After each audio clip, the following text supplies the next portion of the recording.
There's a lot of optimism surrounding Craig Breslow being in the position of taking over baseball operations for the Boston Red Sox. But what exactly is that optimism for? Tune into today's episode of Locked On Red Sox, where I break down the biggest takeaways from his opening press conference. You are Locked On Red Sox, your daily Boston Red Sox podcast.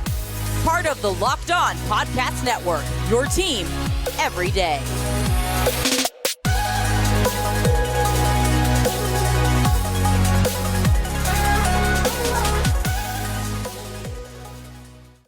Hello and welcome to Locked On Red Sox, your daily Boston Red Sox podcast, part of the Locked On Podcast Network, your team every day. I'm your host, Gabby, former ESPN social media associate and current host of the Boston Balling podcast, here to bring you the latest in all things Boston Red Sox, Monday through Friday, straight to your favorite podcast feed for free. So if it's free, why not tune in? Be sure to make it your first listen of every day, and you can also make SiriusXM your last listen of every day by downloading the app, and you can get the home broadcast of every Red Sox game straight to your feed so you don't have to miss a single pitch of Red Sox baseball. And honestly, who would want to miss a pitch because it's the worst thing in the world? Today's episode is brought to you by FanDuel. Make every moment more. Right now, new customers get $150 in bonus bets with any winning $5 moneyline bet. That's $150 if your team wins. Visit FanDuel.com/lockedon to get started. Thank you for making the show your first listen of every day. So, Craig Breslow was hired by the Boston Red Sox as the new chief baseball officer for the team. He doesn't have particular experience in the position that he's in, but he does have knowledge on the baseball side because he used to play baseball professionally and he's been in different positions in other organizations. So from the standpoint of having some experience on the business side, he'll be better off than it might appear. He is currently looking to fill the rest of his staff. Who's going to serve as GM? Is there going to be one? That's still the question mark that remains. But Breslow was brought on and had his opening press conference last Thursday. So I'm going to be going over my three biggest takeaways from his press conference and why it leaves me optimistic for how he's going to perform in his position. The first and biggest takeaway I had was it all starts with starting pitching. Breslow didn't expand too much on the analysis of the roster since he really hasn't been with the team long enough to do that, and he's still feeling out everybody, deciding what players might be worth keeping, what players might be worth shipping out in a trade package. So he was very cautious about not going too much into that, which is totally understandable and I appreciate. But he made it very clear that his number one goal is to build a much more competitive starting rotation. One of the biggest reasons for this is it kind of lessens the workload for Chris Sale, who can't really stay healthy, and also Brian Bayo, who is starting to emerge as one of the best starting pitchers that the team has had in a while, but he's still not ace caliber. He's more of a number 3 starter in this specific moment, in my opinion. So they need more guys to surround them with that can help to ease that burden and workload a little bit. And one of the comments that Breslow made on it that made me feel optimistic was that he said, without going too deeply into specifics, I do have quite a bit to learn over the next few weeks, but starting pitching certainly stands out as an area of need. So the fact that he's just starting out in this role and is still trying to feel out the team and the organization, but he already is immediately pointing to starting pitching as a need, that's why I trust that he will prioritize that and make it one of the biggest things he addresses in the offseason. Whether it's Yamamoto, Aaron Nola, Jordan Montgomery, Blake Snell, those are a few of the top starting pitchers that are on the market. The only one in that group that I feel like could be a true ace caliber pitcher is Yamamoto. But how bad would it be to have Yamamoto and then Aaron Nola as your number 2 and Bayo as your number 3? That's a very good 3 of the 5 starters. And then, you then have Tanner Houck, who maybe could start, maybe not. Cutter Crawford, who probably will be the number 4 or 5 unless he gets packaged into a trade, which his name has been tossed around over the last couple of days in a potential trade scenario. So maybe you have him be somebody who is in the bottom of that rotation towards the number 4 or 5 slot. But either way, that shapes out to be a very good rotation. So I got from the press conference that he's excited to lean into that pitching and really build a rotation that can stand out and help the Red Sox to compete with the rest of the American League. It's a glaring weakness that they had in 2023, and he knows that. And one of the things he did say was that he likes a lot of the talent he has in the farm system, and there are players down there who pitch right now that he believes could be a big asset to the team when they eventually get called up to the majors. So that shows optimism for pitchers that could potentially come up. But he basically said in so many words, I like some of the talent I have down in our farm system that I believe have the potential to make a serious impact. So those are the types of pitchers that are probably unmovable in a trade. We probably have a list from him of pitchers that he feels are unmovable because they could make an impact. And he did say some of these pictures that he's picturing in the minors could make an impact right away, and other ones might need some more time down at the minors and could make an impact in the future. But either way, if he sees potential in some of these guys, he's going to do what he can to hang on to them if he feels like they're guys who can contribute down the road. So overall, it seemed like Breslow was optimistic about what he has in front of him, but it's more for the future, for players who can be big contributors down the line in the next couple of seasons, maybe in 2025 and beyond. If he has pitchers, whether they're starters or relievers, that could possibly be a good fit, but he still needs to focus on the now. And what he needs right now is those front end starting pitchers that can be part of this rotation. And when he made that statement about understanding that even though he still needs time to feel out the organization because he's brand new in this position, he still expressed how much he knows that starting pitching is the biggest need. So that was something that got me excited about having Breslow here, is because he understands that that's a need. And prior to this offseason, I wasn't confident in them being able to form a starting pitching rotation that could be competitive. And sure enough, we saw it be detrimental in 2023. They did not have the most reliable starters in that rotation. And as much as I've appreciated Chris Sale and what he did when he was prime Chris Sale back in 2017, 2018, basically unhittable Chris Sale, I still feel like he just can't be trusted to be a huge, reliable starter in that rotation. When it comes to him not being able to stay healthy all the time, he needs to be more at the back end of that rotation as maybe a number 4 or 5, where Cutter Crawford likely will be if he's still here. So they need to get 2 starters most likely to help ease some of that workload. So that was the biggest takeaway that I got from what Breslow was saying there. Was I understand that starting pitching is the biggest need for this team right now. And do they have the best pitching depth in the farm system?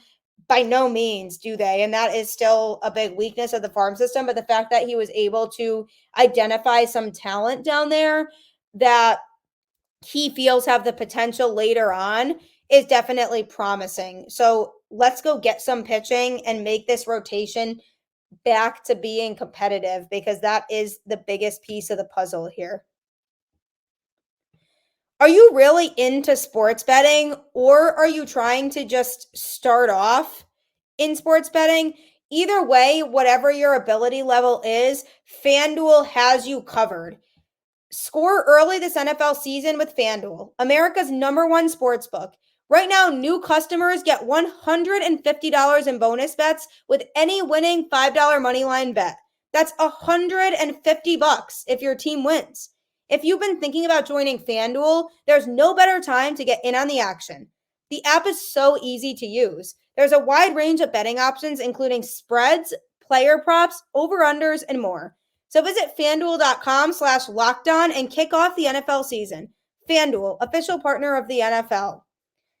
One of the best things about FanDuel to me is that they are very forgiving. They give you some money in bonus bets, like I was talking about. Like my fiance, I remember the other day, was like, "Oh, I just got $10 today from FanDuel, so I used it on a basketball bet." So they'll do things like that that not every sports betting app does. And you have so many different options, so you can cater it to your favorite sport. If you want to do an all hockey parlay that night, by all means, do an all hockey parlay. Or if it's Thursday night football, there's so many different storylines you can create from that about who's an anytime touchdown option for that night, or over under 1.5 picks that Mac Jones is going to throw in that game. Sounds harsh as a Patriots fan, but that's where we're at in life. So you can create a variety of different parlays, and it doesn't have to only expand to one sport. You can mix up your parlays for the evening so that you have maybe a baseball one and a basketball one and not have to stress. So FanDuel is the way to go. Just head to FanDuel.com/LockedOn today.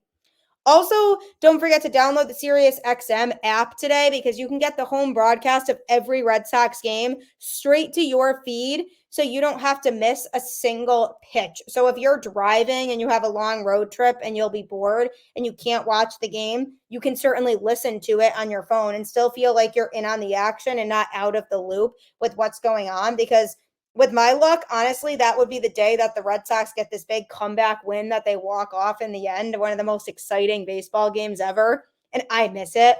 That would be my luck. So I have that security now, knowing that I can still feel like I'm involved with all the games through the SiriusXM app and getting the home broadcast, so that I don't have to miss a single pitch. And you should do the same. If you're listening to this podcast, you love the Red Sox, so why not do it? I am really starting to open up to Craig Breslow being the chief baseball officer for the Boston Red Sox. For obvious reasons, there was some uncertainty surrounding his ability when the Red Sox decided to bring him on, because the question became, is he fit for the position? Is his lack of experience going to be a problem?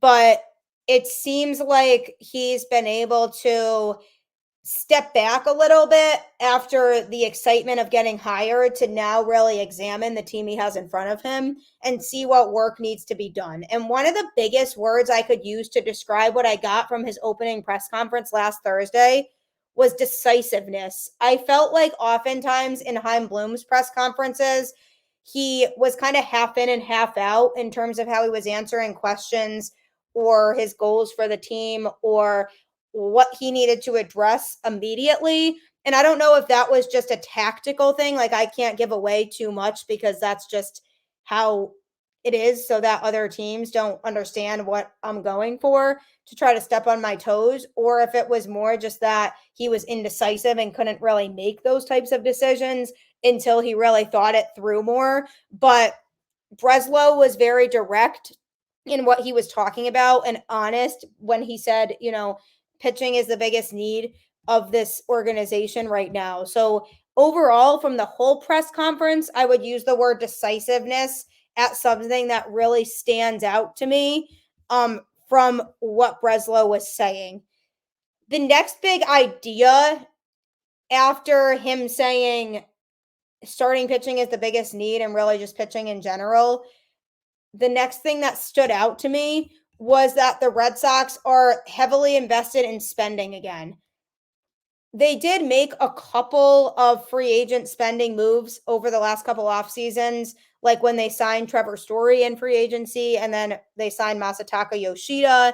Then obviously they gave Rafael Devers that big 10-year, $300 million plus extension, which was so exciting. But generally, they avoided the most expensive players altogether during Chaim Bloom's tenure.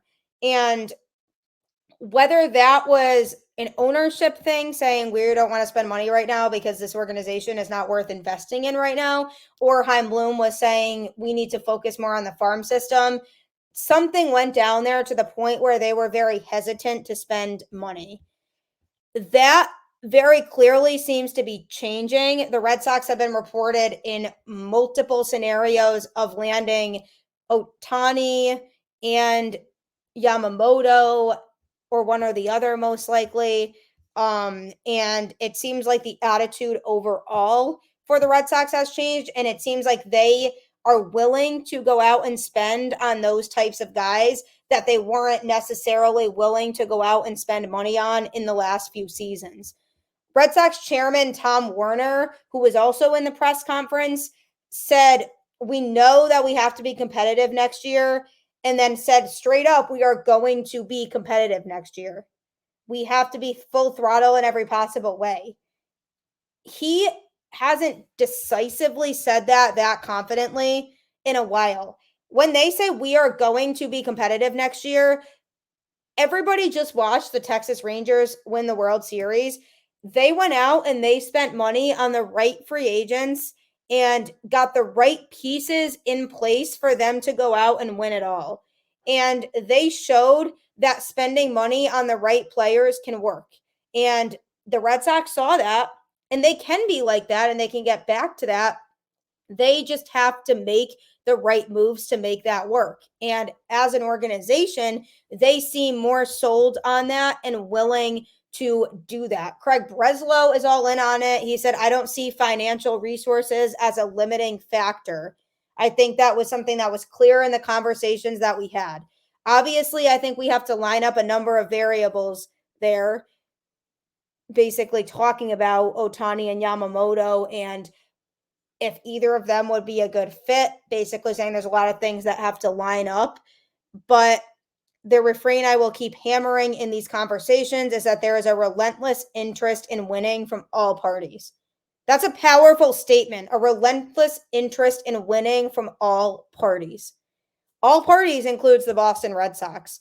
And saying they don't care about winning in the past is kind of a lazy take because obviously they care about winning, but they weren't at the point where they cared enough about winning in the last few seasons to go out and spend money in the appropriate places. They cared more about investing in the farm system. Again, fine. I've made it clear on this show that I really like what they've done to the farm system, but they were not going out there and being aggressive. And Breslow seems to want to flip that narrative and is willing to go out and spend money.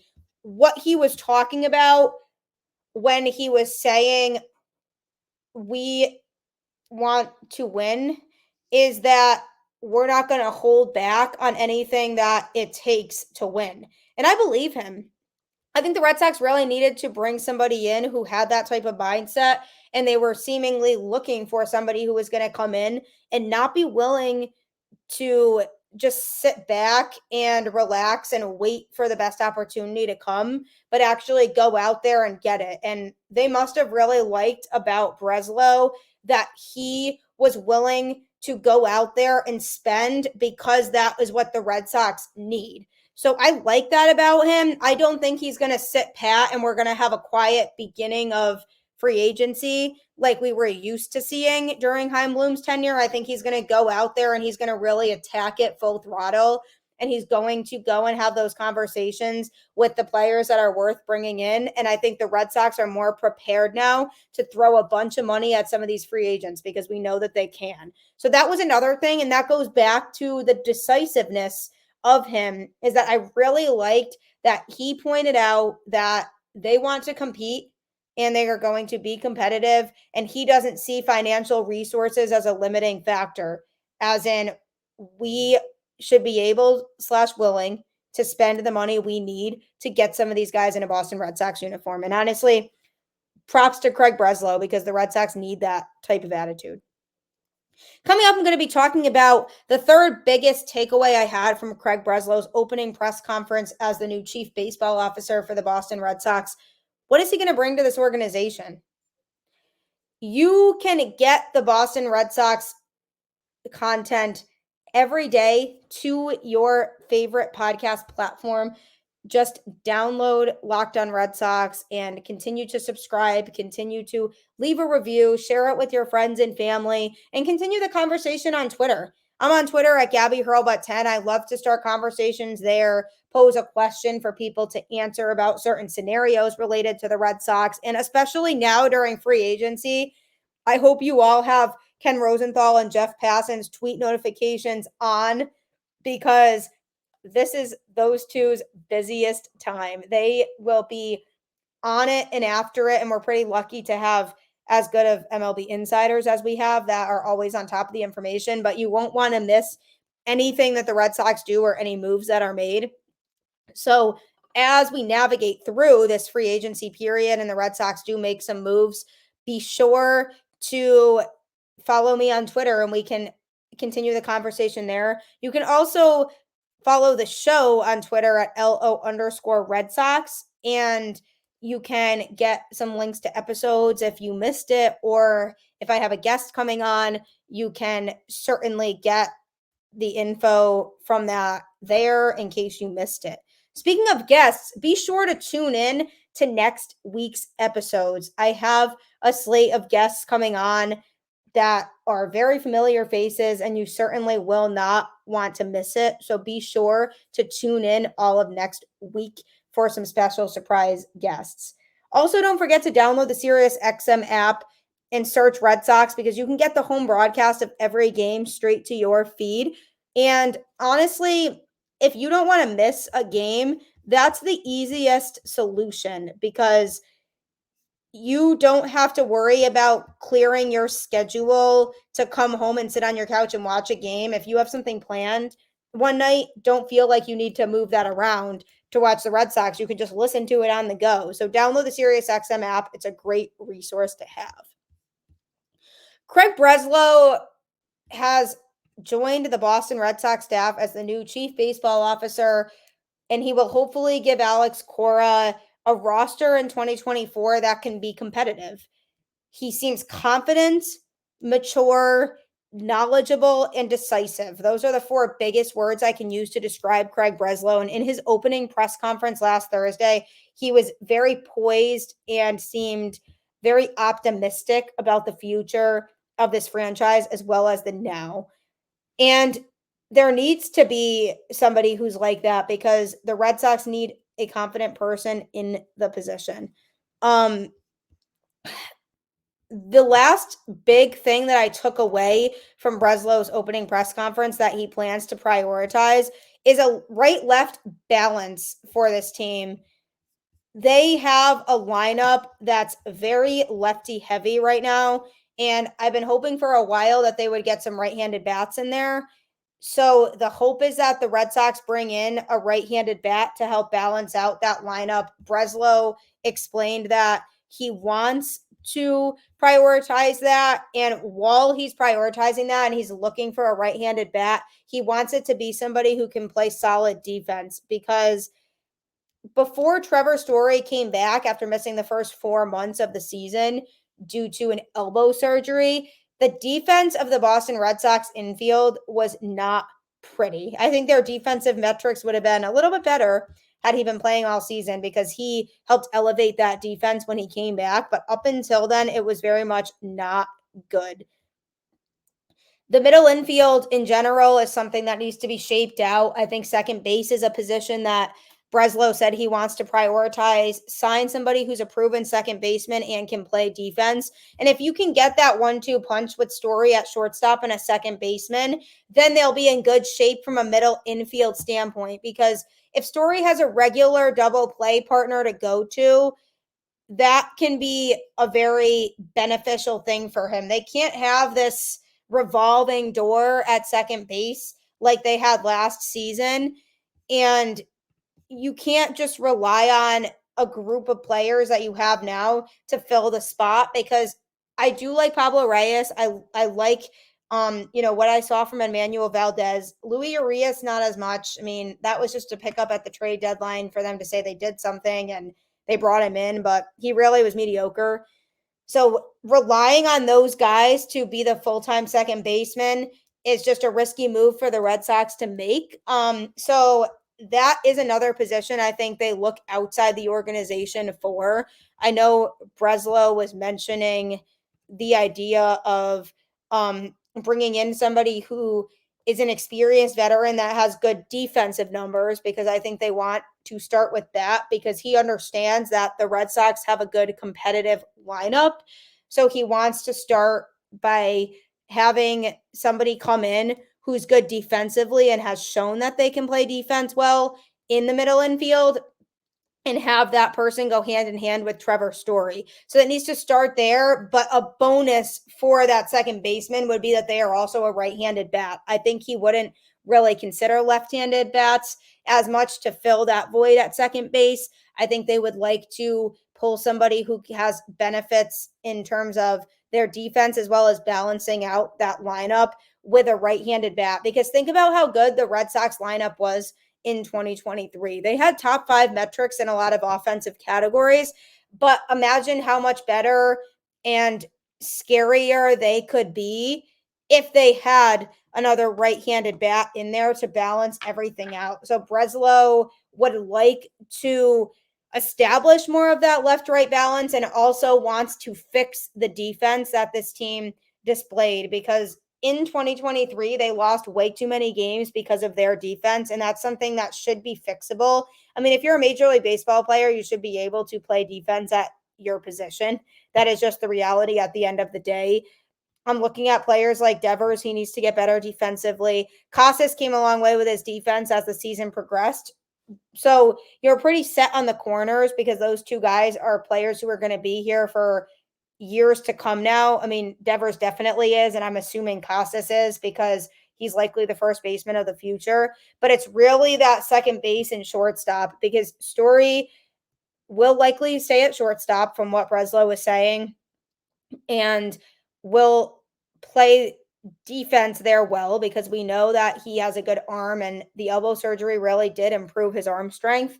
And he was making some nice plays out there defensively when he was playing after he came back from his surgery. So you know what you're going to get from him defensively. So now it just comes down to who fills that other spot at second base. And if it's somebody like Whit Merrifield, who is a proven veteran that we know can play good defense, then we're really looking at a team that feels a lot more complete than they were last year. That's why I really appreciated that point that was brought up in the press conference, because to me, it's so crucial to have that left-right balance, and having a mix of left-handed and right-handed hitters in the lineup, because the more lefty heavy you are, the more it's so easy for opposing managers to know which pitchers to put into the game when, and just for pitchers to know how to pitch to you. And that's just not an ideal situation to be in. And if I'm the Boston Red Sox, I don't want my lineup to be too predictable and have too many guys who do the same thing. So if they can just add another piece who can play second base well and can chip in from an offensive standpoint with a right-handed bat, that would be good. So that was a third piece from Breslow's press conference that I got that stood out to me. Overall, he stood out in terms of his confidence, and I really like his ability to make people feel excited. I left that press conference feeling good and optimistic about the moves that he's going to make, because he was far clearer in his answers than Chaim Bloom usually was in his press conferences. And I didn't feel like I was left wondering as much what the direction of this franchise is, because he did a good job of explaining that to people and saying, hey, we want to win now, and we are focused on making that happen. So I am team Breslow. I feel a lot better about him now with less doubts than I did when he was brought in. hopefully I can hear more of his conferences moving forward so that he can talk about specific moves. If he does make a move in free agency, I'm sure he'll do a good job of explaining what that move meant. So lots to be excited about. And it gives you more of a reason to keep the faith. Like always, go Red Sox, and I will catch you on the flip side.